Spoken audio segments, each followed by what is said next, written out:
এটা new York থেকে বাংলাদেশে যাওয়ার ক্লিপস। জেএফকেতে বিমানের মধ্যে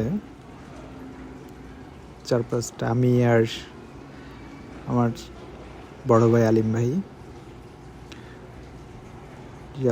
আমরা 4-5টাকে একটু দেখতেছি আমাদের প্লেনের ক্লিপস। দেখতে দেখতে দেখতে দেখতে প্লেন ছাড়ার সময় হয়ে গেল। প্লেন আস্তে আস্তে রানওয়েতে রান করতেছে। দেন প্লেন আকাশে ছুটতে ছুটতে জেএফকের বর্ডার আমরা পের হলাম। তারপরে আমরা মোটামুটি তখন মেবি দুবাইয়ের কাছাকাছি। দুবাই থেকে পরে হলো এটা নাইট টাইম।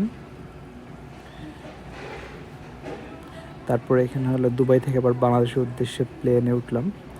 গিয়ে দেখি প্লেনের সিট ফাঁকা, প্লেনের সিটে শুয়েই পড়ছি।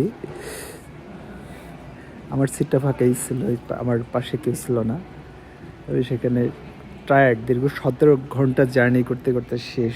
পরে আবার দুবাই থেকে 6 ঘন্টা না 5 ঘন্টা হয়ে গেছি এই তো। তারপর আবার ঢাকার আকাশে প্লেন ঢুকে গেছে।